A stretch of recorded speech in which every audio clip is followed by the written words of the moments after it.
So with this, right?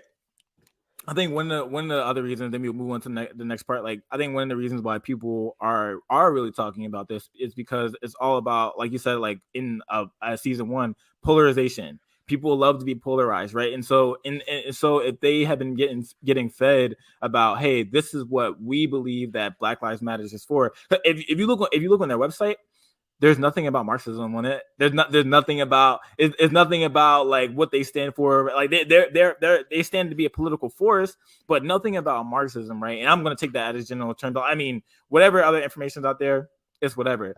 But I think one of the main reasons why people are really up in arms about this is because Fox News or their favorite conservative Christian person has fed them these lies or fed them this information, might be disinformation, might be true information about BLM, and now they're just like, because this has come out, it's just like, oh, we always knew about them, and this is why you shouldn't be supporting them or bro, whatever. It's kind of like as we both post on Instagram recently with Dr. Eric Mason. It's like you could say anything, and you could say it the most gentle way. You could be someone who doesn't, who's preaching properly and isn't false preaching. You could, but there's always going to be that opposition that says, oh, this is CRT, this is social justice, this is race baiting. And it's like, you're taking away from the major points. You know what I'm saying? Even when I posted that, there were people who commented back to me and didn't get the point, Yeah. And it's like, bro, like, think about it, right? There's protesting, they call it rioting, right? There's organizations, they start saying it's socialist and Marxist and all these words. Bro, they had a man kneel for the national anthem, literally peacefully kneel for the national anthem, and there was issues with that. You know what I'm saying? Yo, it is a wild world. So looking into that or going off of that, right? Do you think like them buying this property is like an issue to be taken seriously?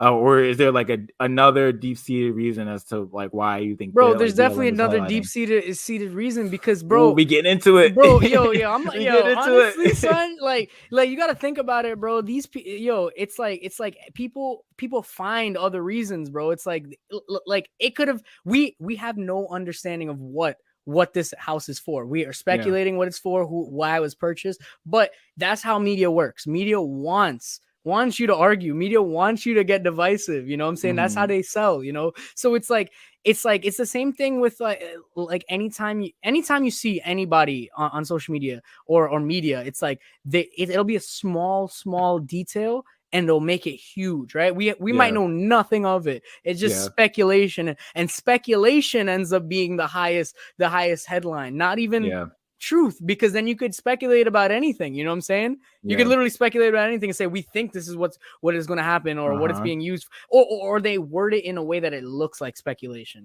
So it's like, yeah, man, there's they know what they're doing, bro. They know what they're doing, bro. Yo, which sucks too, dog. Cause I'm like, you literally would not look at anyone else like that buys that big of a property and say it's being used for a specific reason, and then write these people off as like having a nefarious motive for why they purchased this property. Like I'm sure there are community centers that cost way more, probably just as much or way more than that are being built for a specific purpose of being a community center to help the community. Like, so for them to to buy this property, if they're using it for activists, if they're using it for artists, if they're using it for whatever purpose, and it could be for housing homeless people, bro. Housing homeless people, housing people that have been displaced by whatever situation, hurricanes and all that. They could be using it for that, and the first thing that people want to think of is like, oh, they're using people's donations to be able to fund their luxurious lifestyle. Which, if you're a Christian and you don't know that for sure, you're bearing false witness, and you need to repent. Like, legit, you definitely need to repent. Bro. No cap, bro. Because I'm like, bro, we're gonna get into a whole bunch of different stuff, right? But it's the same thing with this, like, with the Senate hearing, bro. Like, you see mad Christians just like talking crazy about the now confirmed Supreme Court justice, right? That they're just like, oh, bet she doesn't know how to define a woman. She's a whatever offender, and she is on the Supreme Court justice now. And it's just like, bro, did y'all really even look at all the whole hearing, the whole confirmation? Did you just take a buzzword, or you just take a clip of a video from your favorite political person and was like, oh, bet this person is this and this now? And if you're a Christian, bro, like, and I think you like, from you, Chad, like, you were saying, like, yo, she didn't say anything about it, like, everything that people were like getting up in arms about. She pretty much was just like, yo, I'm not going to define what a woman is because this is not the context for it, and I'm Bro, not a biologist. So it's like, on whoever media trained her, bro. Yo, hats off to them, bro, because that was excellent media training, bro. She didn't fold, she didn't fold.